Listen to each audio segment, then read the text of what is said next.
Scotty starts talking to you. Yes, sir. Please stand by.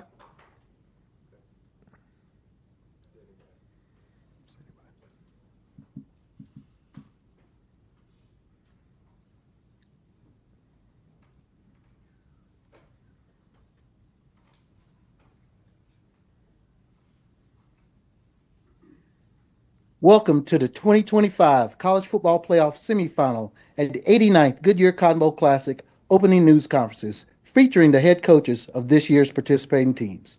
This news conference is featuring Ryan Day of 8th-seeded Ohio State. I am Scotty Rogers, Vice President of Communications for the Goodyear Cotton Bowl Classic, and I'll be your faceless moderator for today's media session. Each coach will appear separately, starting with Coach Day now, and Texas head coach Steve Sarkisian at noon Central.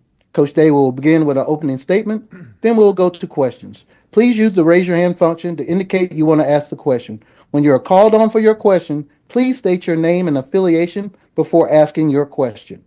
Coach Day, please start us off with an opening statement. To be a part of the Cotton Bowl again, just a tremendous bowl. And, I've said this many times that, the Cotton Bowl does a great job in their hospitality. Everybody there takes a lot of pride in the bowl, and it's a great setting. Have a great opponent. Have a tremendous amount of respect for Texas, Coach Sarkisian, his staff, the players.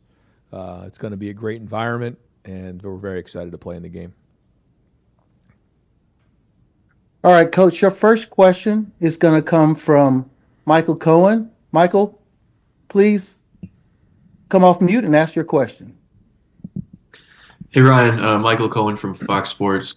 Back when you were making the decision to give up play calling, you had talked about how it would afford you some opportunities late in the season to be involved in the team in other areas. Now that time of the year has arrived, what are some areas that you think it's really benefited you and ways you've been able to get your hands on different parts of the program?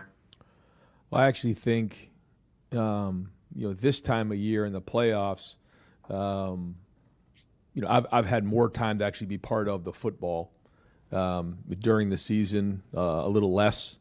But now that we've been in the playoffs, been able to step aside really, in terms of some of those other things and really get more involved with the football, which has been great. But certainly having Jim Knowles and Chip Kelly here allows me the opportunity to step away, be around the team, look at things that certainly with a wider lens, and that's been very important this season. Coach, your next question is going to come from Kurt Bowles. Kurt, come off mute and ask your question. Good morning, Ryan. Texas has struggled in the run game against Georgia twice and obviously Arizona State in the Peach Bowl. And y'all have obviously played great run defense all year. Does this look like an area you feel like you could exploit Texas? Well, I look at their offensive line, the coaches, their running backs, and I know that they're very, very talented. They're very good. So we're going to have to be at our best. I know that. And they're always looking for balance. Again, I have a tremendous amount of respect for Sark and the way that he designs his offenses, the way he calls the game. So our defensive staff is going to be working around the clock to put a great plan together, and then our players in terms of executing the plan. And that's what's most important as we head into this week and focusing on the process. We know when we get to this point in the playoffs, we're going to be playing against great players and great scheme. And we know that this offense has a chance to be very, very explosive. So we got to get back to work this week and focus on the game plan, make sure that we have a good mixture of the things that we've done in the past mixed in with things that are possible change-ups along the way based on how they attack us.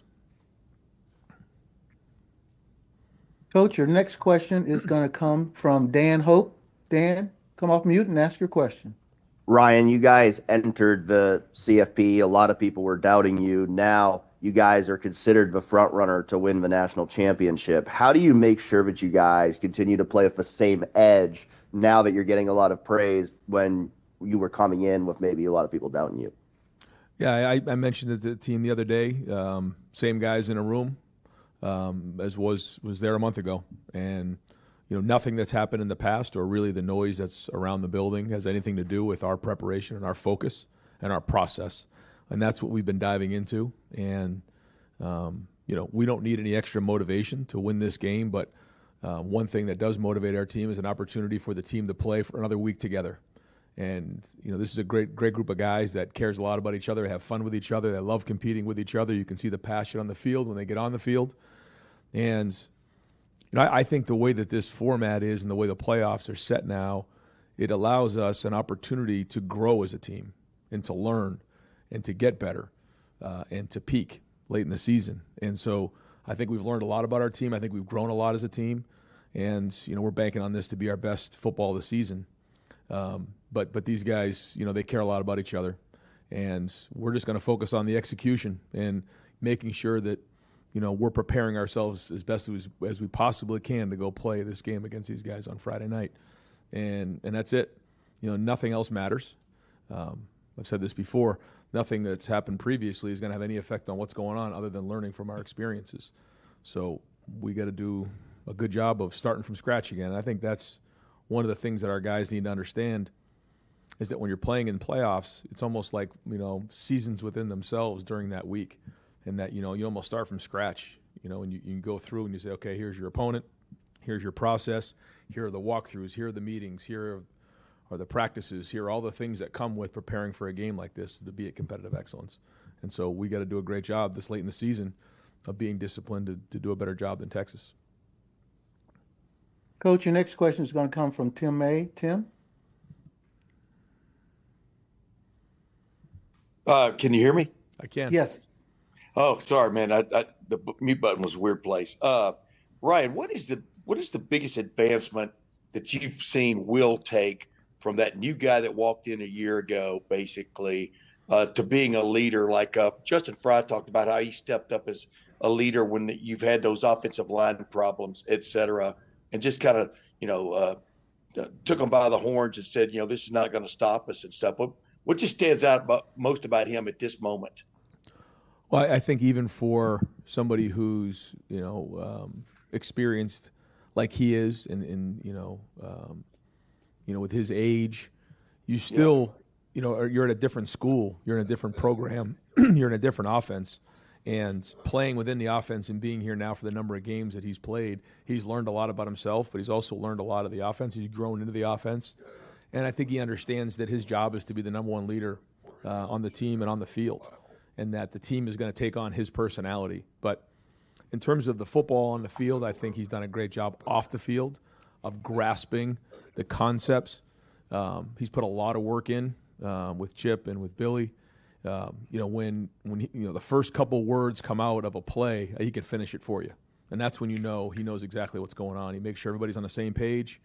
When you're in the huddle, you can communicate a lot of information, situation, down, distance, score, all those things that come into play. And so, I think that's been important. I also think his footwork has improved. And I think when his footwork is on time, and he's able to time some things up in terms of his play actions and drop back passes, you're seeing him play really good football, making good decisions and throwing the ball accurately. Coach, your next question is going to come from Bill Rabinowitz. Bill, go ahead. Hi, Ryan. Slow starts were kind of a problem for you during the regular season. Obviously not a problem in the playoff. You guys have gotten off to great starts both games. Has there been any extra point of emphasis on that? Is there anything you can point to explain why you guys have gotten off to the starts that you have, and how important has that been, obviously? We've always wanted to have fast starts. I mean, we all know that. But I do think that, we've talked about, early in games, you want to set the tone for the game, as an individual, but also as a team, as a unit. Both games we've started off with the ball, and we've gone right down and scored. And so execution fuels emotion, and that certainly has a big part of it. They go together. And we've executed well on those first couple drives, and that's had a big part of it. Defensive got some 3-and-outs early in the game, and we've been able to jump on the last two opponents. But we also know that when we get into halftime, we got to go play in the second half. And we didn't do a great job of handling the middle eight in this past game, and so we got to get that fixed. The issues are always there. You come out of a game like this, it's easy to say, well, everything was great. It wasn't great. There was a lot of things that we got to get better at if we're going to beat Texas. And so we got to make those adjustments coming out of the game. We got back here yesterday, got back on the film. It was a quick turnaround, but the guys did a great job getting in here, getting on the film. We kept our routine. And so, that's going to be the focus. But, yeah, we always want to get fast starts, but we know it's going to be 4 quarters. And, we got to come out of halftime. And I think that's the thing that, we talk about all the time. When you come into halftime, it's going to be one of 3 things. You're leading, it's tied, or you're losing. And then how do you, figure out how you're going to go adapt in the second half to go win the game. Thank you. Coach, your next question is going to come from Kenneth Berry. Kenneth, go ahead. Good morning, Coach. Just in regards to, obviously, a lot's changed the year. Obviously, Cotton Bowl appearance last year against Mizzou. Circumstances were much different.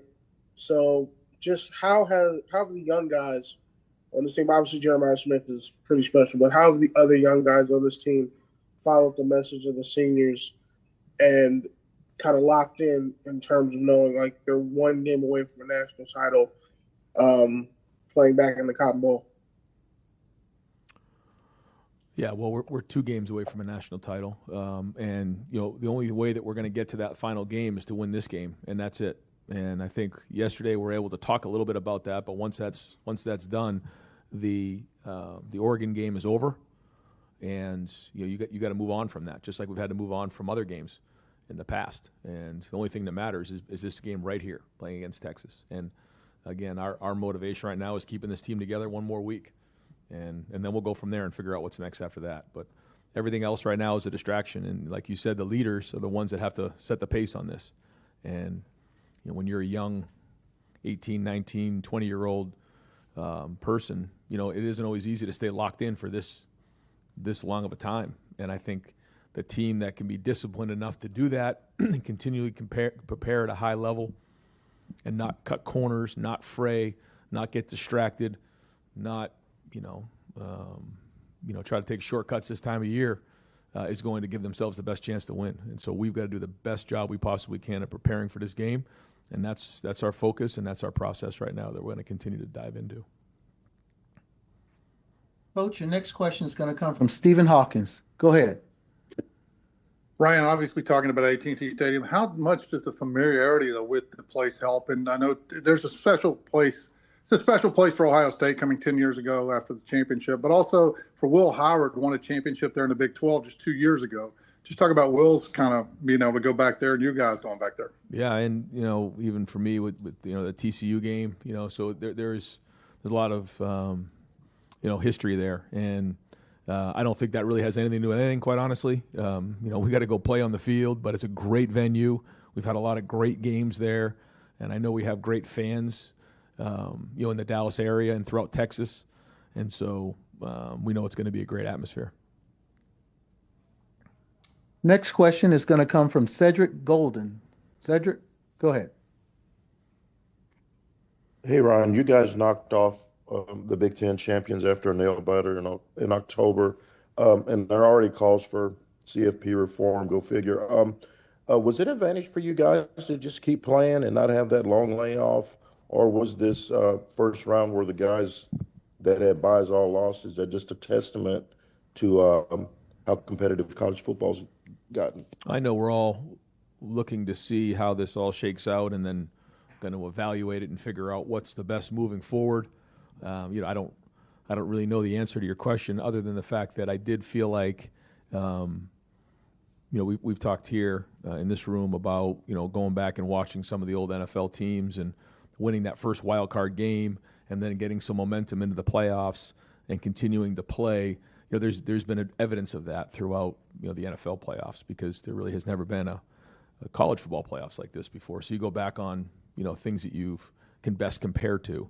And so I did feel like if we could get a good win in the first game, we could build momentum. Now, it's our job to keep momentum. We have it right now, but that doesn't mean anything if we don't keep it.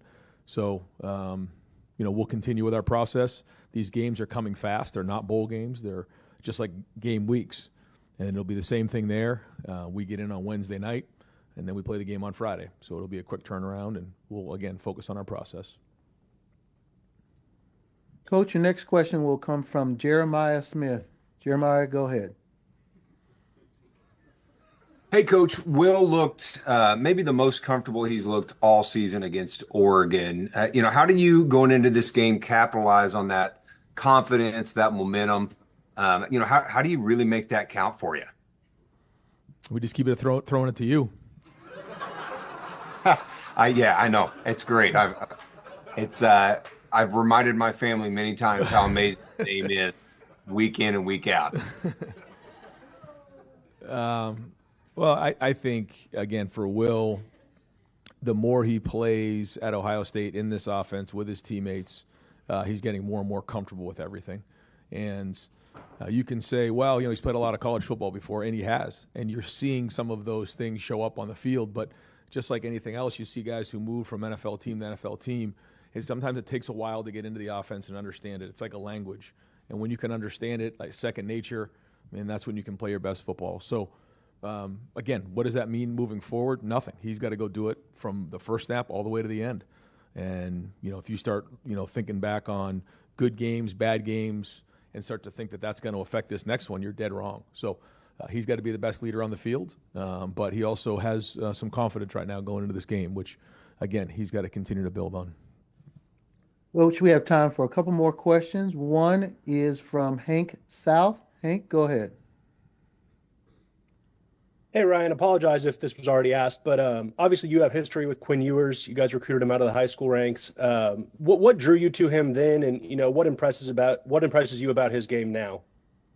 Well, he was one of the first eighth graders that I ever offered. He was in our camp here in the Woody, and I saw a young, he was a boy at the time, really, who just had a tremendous release.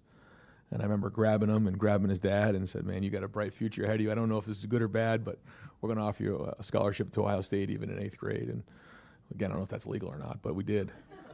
And then we went through the process, and boy, it was strange how it all shook out. He decided to come really in the middle of preseason camp for us. And so it was a little bit strange, but again, with college football, you look to adapt the best you can.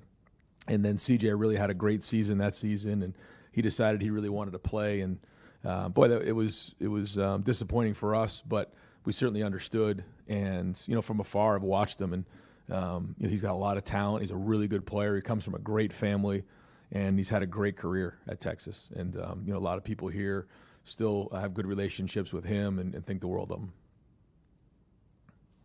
Coach, your final question is going to come from Tim May. Go ahead, Tim. In there again. Double dip. I like it. Ryan, there was one play in particular. It was a second Jeremiah Smith touchdown, but Donovan Jackson got into just one of the battle royale with Jordan Burch. Just what has Donovan really brought to this team, above and beyond moving over that left tackle, playing selflessly and stuff. But it was just, it was cool to watch. And maybe put that into words for me, what he's meant. Yeah. I would say, in terms of his leadership, he's been extraordinary. We all know the story. This is a guy who came back, by the way, from Texas. So I'm going back to his home state to play in this game, which is great, exciting for him. But he came back to play guard and be the top guy taken in the draft next year after a very long decision with he and his family. So then, after that Oregon game, to have to go move to tackle, it was a very selfless thing to do. But in the meantime, when he's embraced it, and this is a great message for our young players, he embraced the change for the team. He's now become a very, very good tackle, and he's increased his value exponentially, in my opinion, with the ability to play both positions. We'll need him to play that way in this game. They have tremendous pass rushers. They do a great job rushing the passer on the edge. They have some really good players. But he battled his tail off, and all those throws that Will has an opportunity to push down the field, it's because of the protection of the offensive line. So that goes into a lot of work, and sometimes I don't know if the offensive line gets credit for the protection, because in the pass game, it doesn't work if we don't have protection. It doesn't work if we don't run the routes properly. It doesn't work if the running back doesn't pick up his blitz, and then obviously the throw and catch. So a lot goes into the passing game, and the protection's a big part of that. Coach, thanks for joining us today. Thank you. Full Full transcripts of both news conferences, along with video and audio files, will be distributed via email and posted online via the Goodyear Cotton Bowl Classic section of the College Football Playoff Media Portal. To gain access to the portal, send an email to licensing@catapultsports.com. If you have any questions, feel free to send me an email at Scottie, SCOTTIE, @cottonbowl.com. Thanks for joining us. Please stay safe and wish you safe travels during the remainder of this bowl season.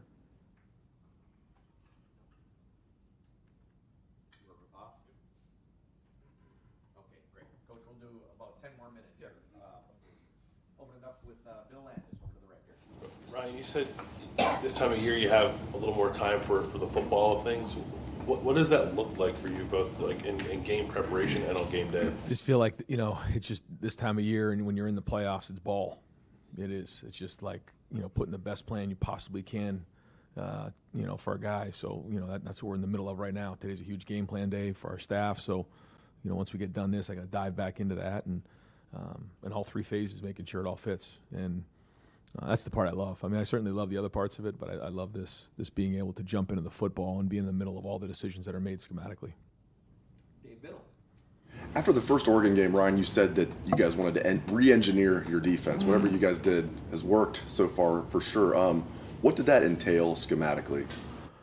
Well, I think the first thing is, and it goes back to what we were talking about just a few minutes ago, like the way that things are designed now, you're able to grow as a team when you think about, how sometimes in the past, maybe that game could have cost us our whole season. And now we're able to make adjustments and learn and grow and build as the season's gone on. And so the first thing, it was clear to see in that game, we had to get lined up. We had to win the pre-snap battle. And that was the first thing. When you line up quickly, then you can communicate better. You can disguise better. And then you can recognize what you're dealing with across the line better. And, that was just one part of it, but that was a huge part. And then obviously there's the post-snap adjustments of just, certain techniques and how we're playing. But most importantly, it was winning that pre-snap battle and making sure we got aligned. There are some schematic things certainly we did change. I won't get into those, but I mean, that was 80% of it. Talk to the right. Coach Day, you talked about Quinn Ewers. What makes him so special and a challenge for you guys to face? I think his talent of throwing the ball is just off the chart. You just see him flick the wrist, and it's just very, very accurate. He's smart, can anticipate. He's a competitor. He's been in big games before, won big games. So one of the best quarterbacks in the country. So it's going to be a great challenge for our defense. Coach, you've talked about the mission is to keep this team together. That's the goal. That's what this is. Can you tell us what it's like being around these guys right now with that, that being the driving force, keeping this going? So it's just a great group who loves being around each other, and we're on the bus after the game. I'm on bus one with the defense with my family and some of the other coaches and their family, and in the back you can just hear the defensive players talking about almost every play. They were talking about football the entire ride, talking about this play and that play, and giving each other heck for, you left me on this one, you didn't make this call, or whatever it was. They just love ball. They love playing together. They love the grind of it. They love walkthroughs. They love practice. They're in the building right now getting extra film work in, and they love playing with each other. And you can see it. You can see it the way that they're playing. They're playing right now with great passion. The physicality, the running and the hitting that was going on the field was tremendous in that game, and it's got to continue.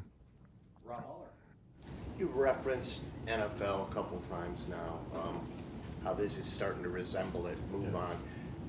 Did that experience help you at all? I mean, what you experienced there in the league into what's happening right now, and can you just talk a little more about those similarities in terms of moving on? Being in that league certainly, gives you a different perspective. Growing up in New England and watching the Patriots and, all those runs that they made, just being around that, obviously being a college coach, you're in the middle of college, but just always watching it and seeing it and watching how those teams developed as the season went on and growing from that. And, knowing that, some of those teams over the years, like I think about the Giants that one year, I think it was it 08 or something, it was 08. Yeah. I mean, they were struggling late in the season, and Coughlin was in a bad way, and but they found a way to continue to win, and then they go at the first round, they got some momentum, and then it And so, you use those as examples because, there isn't a history of playoffs in college. So, you try to, give the guys some different, reference points on what it could look like or what needs to happen late in the season, because that's what it comes down to. It doesn't come down to one game. It comes down to a series of games where you got to be playing your best football. And I think that's probably the biggest difference that I see is, we talked about this in the preseason, like fundamentals, techniques, all those things are going to be critical. And then like what you're running late in the season is going to be important. Because in the past, it was usually a game or two where you had a month to prepare, and you could kind of just like put together one real good game plan and one game together, and boom, you threw it on the field, and it could work. This doesn't work that way. It has to be a series of games that come real fast, and so I think that's different in how we have to approach it.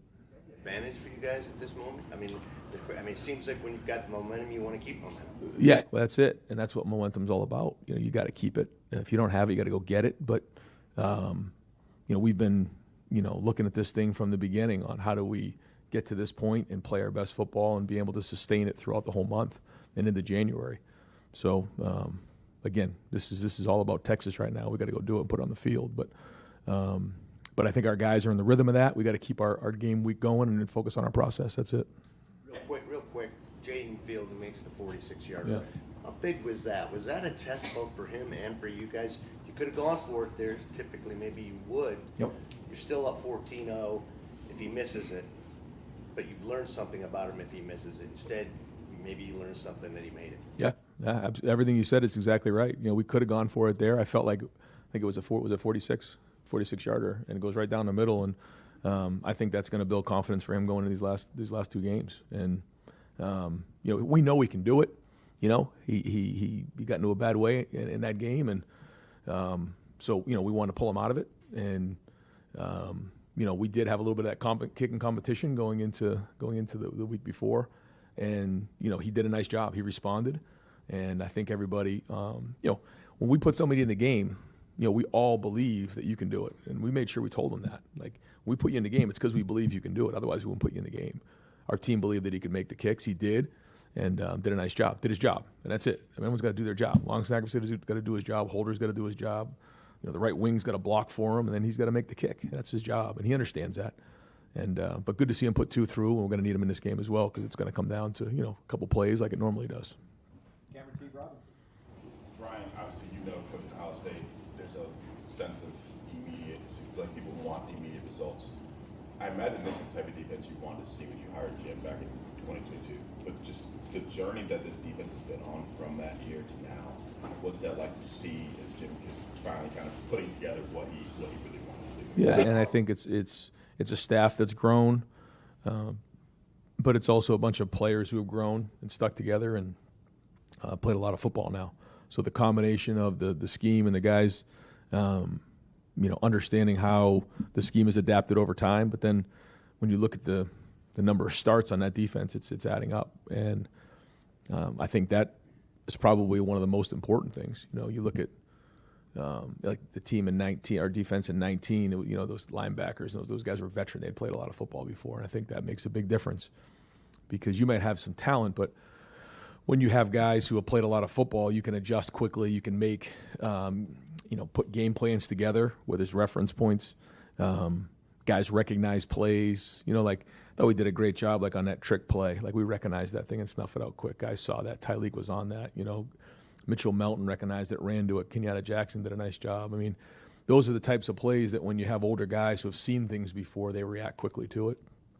And even in the game, there was a couple plays on fourth down where they lined up in funky formations on fourth and short, where it looked to me like they were gonna try something there. We lined up pretty good the first time, and then got in at halftime and recognized that we probably were susceptible. They lined up in it again. We had made the correction, and then they shifted back out of it and punted it. And that was a big stop for us because we knew in this game we couldn't give them anything in those areas because that's what they had done this year. They had found those moments in the game to turn the game by getting a first down. The reason I say that is, when you have veteran guys like that, you can quickly show them the iPad, get it fixed, and they put it on the field fast. And those things add up when you have veteran players. And I do think that our defensive staff has done an excellent job. They're going to have to continue to put a good game plan together. But ultimately, it comes down to the guys on the field, and I just can't say that enough. Again, sometimes as coaches, we get a lot of the attention, but these players are the ones playing, and so ultimately, I think that's been the difference this year. Ryan, you were talking about Quinn. What was his year here like? Obviously, coming in when he did, wasn't here that long, was down the depth chart. I think he only played like 3 snaps. But from your perspective, how did he deal with that? How did he grow maybe as a player here? What was that season? It was very unique, and he came in. It wasn't midway through preseason camp, but it was close. So he didn't have the normal experience of adjusting and getting orientated with the team and his class and those types of things. So that was a challenge, but the guys embraced him, and they give a lot of credit to our guys, put their arm around him. And then as the season went on, he did everything he could. We did a little extra work for him at the end of practice to get him up to speed, but he was already behind a decent amount just because of how late he came in. But he always had a great attitude. You could see the talent. And we certainly, didn't want to see him leave, but we knew he was going to be a special player. Spencer Holbrook. Ryan, with the way that this defensive line is playing for you guys, what does that allow the linebackers in the secondary, in particular like Denzel and Davison, who struggled in that first matchup against Ryan? It didn't even seem like they had to strain the way the defensive line was pressuring Dylan. What does that give you guys moving forward?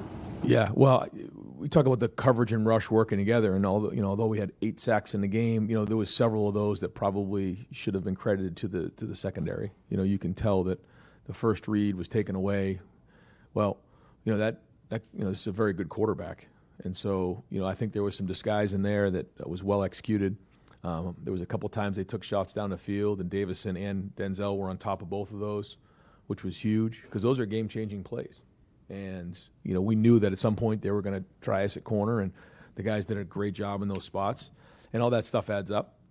And then when you find yourself up a couple scores and it turns into a passing game, now we can pressure, put pressure on the quarterback. I thought we did a good job of disrupting some of the passes by getting our hands on at least 3 or 4 of them up front. And we were close to a bunch of interceptions too. So we're getting our hands on balls. We were active, but it's everybody's coverage and rush working together.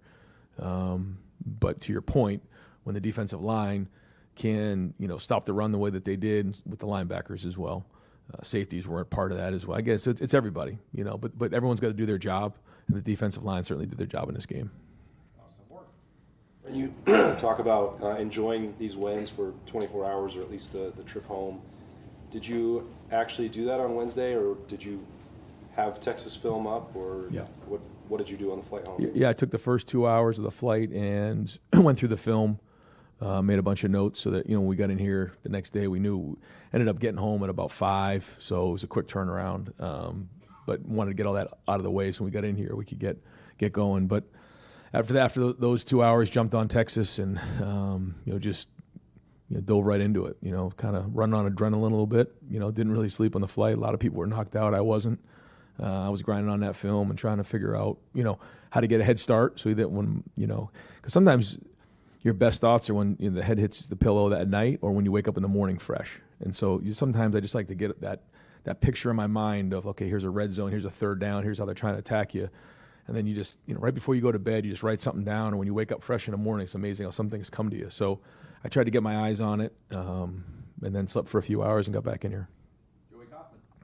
Ryan, you've had over your time here, probably half a dozen quarterbacks leave, but with Quinn, this will be the first time you've actually played one in a matchup or in a game.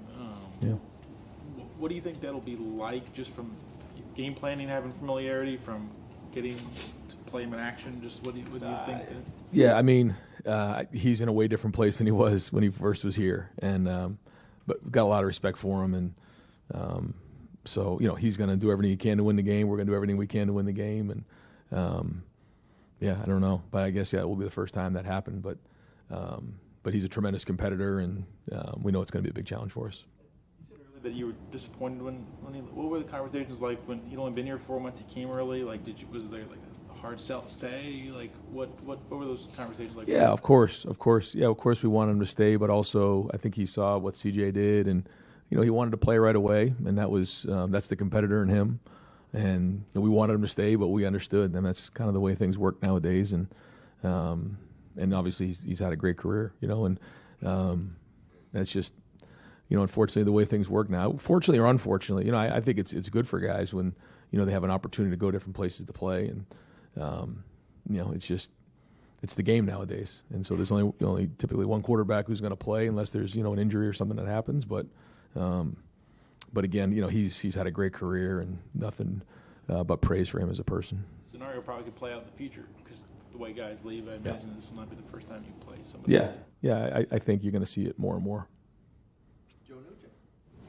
That was only the second game for the new version of the offensive line. What did you see from that group as they continue to build game to game here? I thought they competed. Like anything, you come out of the game and there's things you want to clean up. But I love the attitude. I love the effort. I love the intensity. You see us score that touchdown in the second half, and I mean all five guys, the tight ends, Brandon Ennis. I mean they're just pumping their fists and getting in the end zone and getting a piece of Travion after they would run it in, and that's the passion that we need, and it starts with the offensive line. Time for just a few more. Andrew from Cleveland.com.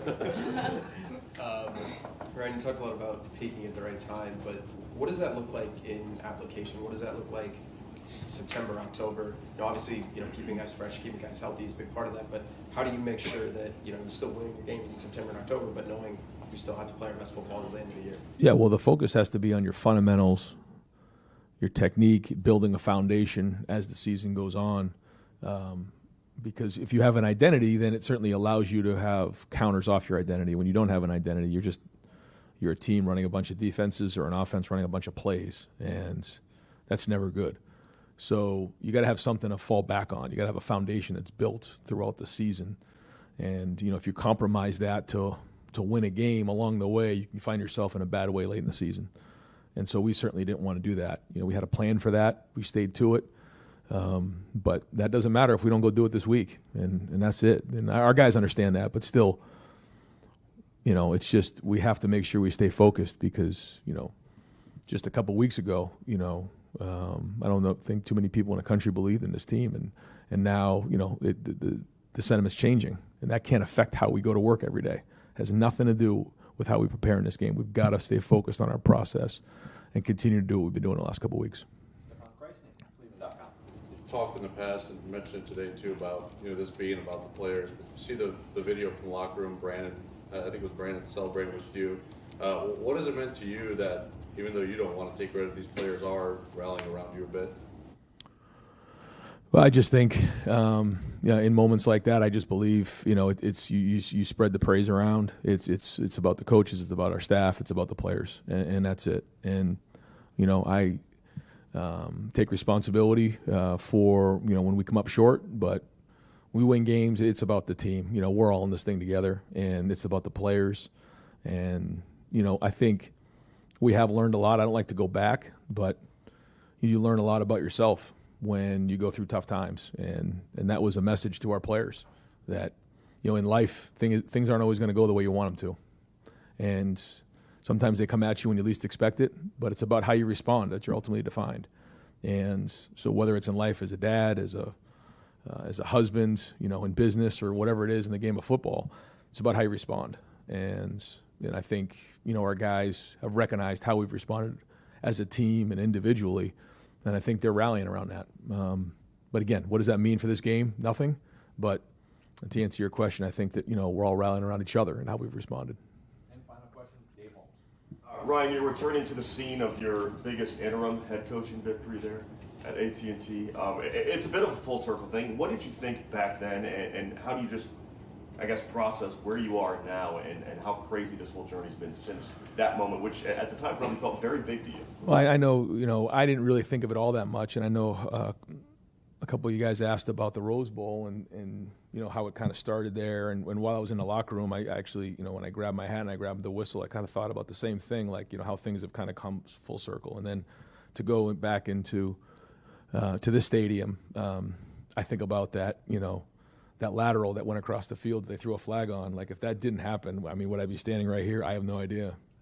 But that's the game of football, and it's still a game.